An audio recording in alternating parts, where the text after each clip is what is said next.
Now, sixth question. If the work done by a body on application of a constant force is directly proportional to the distance traveled by the body, express this in the form of an equation in two variables and draw the graph of the same by taking the constant force as 5 minutes.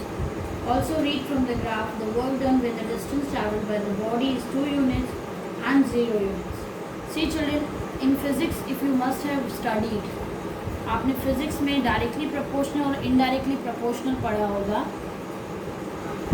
Directly proportional और indirectly proportional, इसका meaning क्या है बेटा?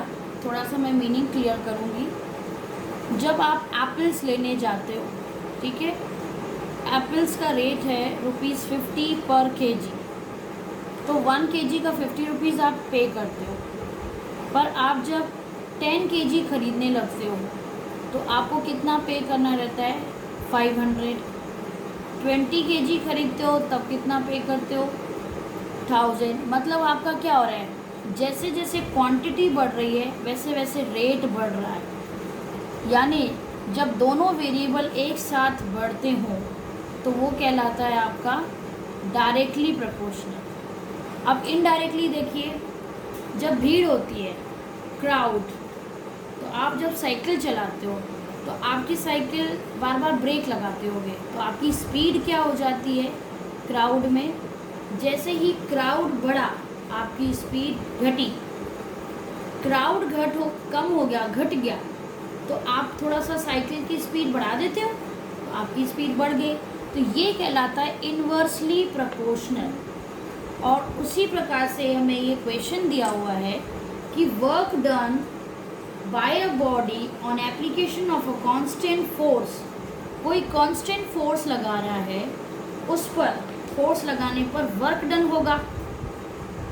अब जो work done है, हमारा जो वर्क डन है, जो हमने वर्क किया बाय अप्लाइंग द फोर्स लगा के, वो डायरेक्टली प्रोपोर्शनल होता है डिस्टेंस कवर्ड, डिस्टेंस ट्रैवल के. मतलब जैसे जैसे वर्क डन बढ़ा तो डिस्टेंस भी बढ़ी. यदि कम काम किया आपने, थोड़ा सा कम अप्लाई किया फोर्स, तो काम कम होगा तो डिस्टेंस भी कम लगेगी, कम कवर होगी. जैसे आप टॉय कार है, कार को जैसे कोई बच्चा पीछे से धक्का देता है आगे चलाने के लिए, तो जितना वो उस कार को, ये मान लो ये कार है, पुश करता है, उतना वो डिस्टेंस चलेगी. थोड़ा तेज दे दिया यदि फोर्स, तो फिर हमारी कार और बहुत ज़्यादा डिस्टेंस कवर कर लेगी. ठीक है, तो इस क्वेश्चन में बेसिक पॉइंट ये है. I hope it is clear to you the meaning of directly and indirectly proportional. So let x be the distance traveled. हम इसको ले लेते हैं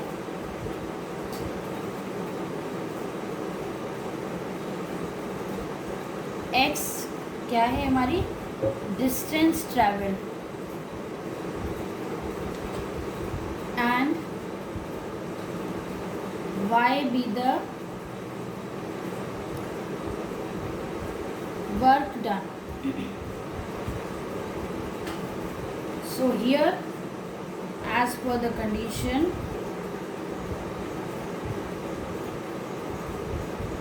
y is directly proportional to x. और फिजिक्स में ये चीज़ आपने पढ़ी होगी कि जब डायरेक्टली प्रोपोर्शनल का साइन हटाते हैं तो कुछ कांस्टेंट रखना पड़ता है, इक्वल्स टू kx. और यहाँ पर आपको दे दिया गया है कि कांस्टेंट फोर्स जो अप्लाई किया जा रहा है वो 5 यूनिट है. तो हमारा क्या आया? y is equals to 5x. Okay, where k is taken as 5 units. ये फोर्स है बेटा, याद रखना आप. कांस्टेंट फोर्स लिख दीजिए, कांस्टेंट.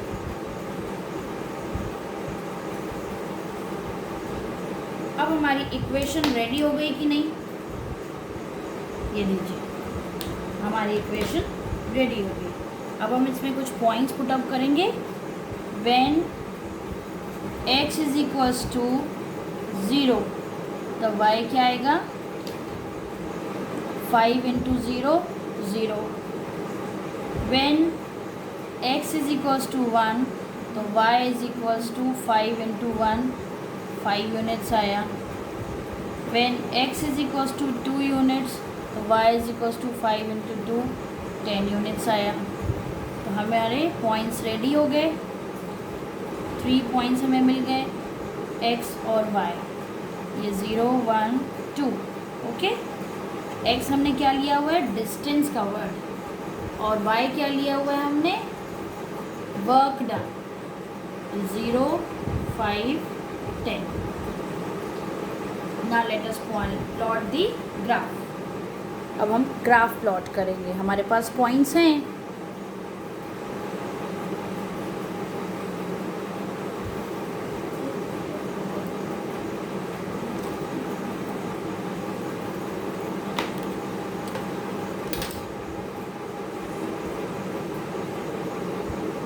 वेट, अब आप देखिए मैं कैसे ड्रॉ कर रही हूँ।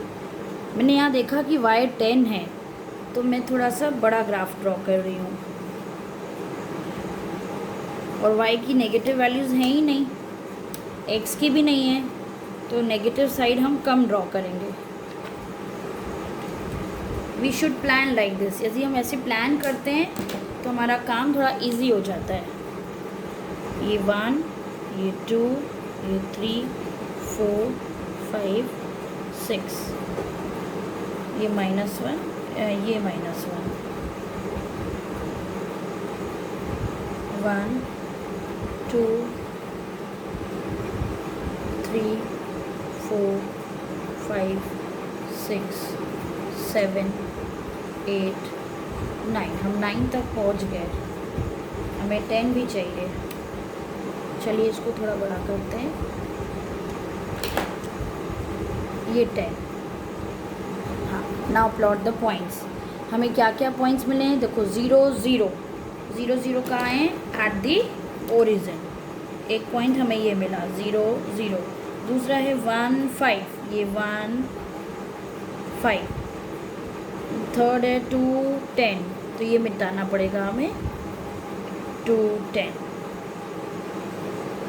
Now let us join these blue, this is red points by blue color। आप बेटा ग्राफ में अच्छे से प्लॉट करेंगे यूजिंग पेंसिल। अभी आपका हैबिट नहीं है, अभी आप पेंसिल ही यूज़ करना। जब पूरी अच्छी तरीके से परफेक्ट लगे कि हाँ नाउ आई एम कॉन्फिडेंट, तब आप कलर पेंसिल से ड्रॉ कर सकते हैं। ठीक है, ये हो गया हमारा graph ready. Now next question number, अच्छा वेट, क्वेश्चन में 2 चीज़ें भी पूछी गई हैं कि from the graph you read out कि what is the work done जब डिस्टेंस हमारी क्या है, यहाँ पर आप लिख लीजिए x x dash y y dash. अब हमने डिस्टेंस कौन सी ली थी, डिस्टेंस ट्रैवल हमने क्या लिया था, x, ये हमारी डिस्टेंस है, ये देखो, और ये लिया था हमने work done, wait, work done. अब आपसे पूछा गया है ग्राफ से वर्क डन बताइए जब डिस्टेंस 2 है, जब डिस्टेंस 2 है तो वर्क डन था 10, लिख दीजिए बेटा, work done is 2 units, sorry work done is 10 units, first का आंसर। सेकेंड का है what is the work done when distance is 0, जब डिस्टेंस 0 है तो वर्क डन भी 0 होगा। Okay, this is your 6th question over. Now we will proceed to 7th question.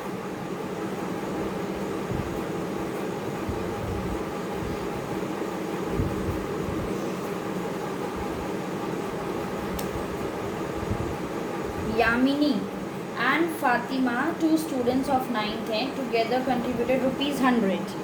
इन दोनों ने 100 रुपीज़ कलेक्ट किए हैं, तो लिख लीजिए पहले, let the contribution of Yamini and Fatima be rupees x and y respectively. Okay, उसके बाद उन्होंने बोला है, उन्होंने फंड कहाँ दिया है, prime minister relief fund to help the earthquake victims, जो अर्थक्वेक में जिनके मकान गिर गए या जो बीमार हैं उनके लिए ये फंड दिया है उन दोनों ने मिलके। तो हमने एक का ले लिया एक्स और दूसरे का ले लिया वाई, तो उनका टोटल कंट्रीब्यूशन 100 रुपीज़ है। तो एज पर द कंडीशन हमारी इक्वेशन क्या बनेगी, x plus y equals to 100, हमारी इक्वेशन रेडी। अब हम पॉइंट्स प्लॉट करते हैं, अपने मन से ले लीजिए, y is equals to 100 minus x. अब व्हेन कुछ बड़ी वैल्यूज़ लेंगे, x इज इक्वल्स टू 50, तो y is equals to 100 minus 50 यानी 50 आया। व्हेन x इज 40, तो y की वैल्यू कितनी आ जाएगी, 100 माइनस 40 60। ना व्हेन x इज 60, x को 60 लिया, तो y is equals to 100 minus 60 is equals to 40। हमारे 3 पॉइंट्स रेडी हो गए। तो यहाँ रख दिया 40, 50, 60, 40 पे 60 मिला, 50 पे 50, 60 पे 40। I hope it is clear to you. Now let us plot the graph.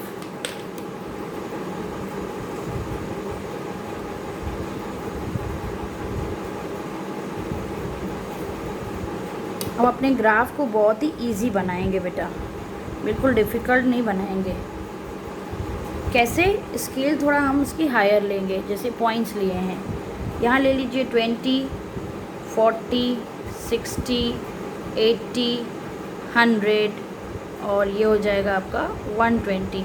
ऐसे ही यहाँ पर भी ले लेंगे 20, 40, 60, नेक्स्ट 80, 100, 120।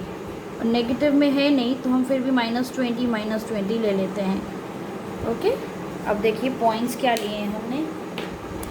एक लिया है 40 पे 60, ये आया 40 पे 60। फिर 50 पे 50, ये बीच बीच में आ जाएगा 50 का 50। फिर 60 पे 40 है ये।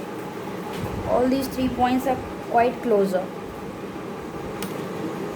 और 0 पे 100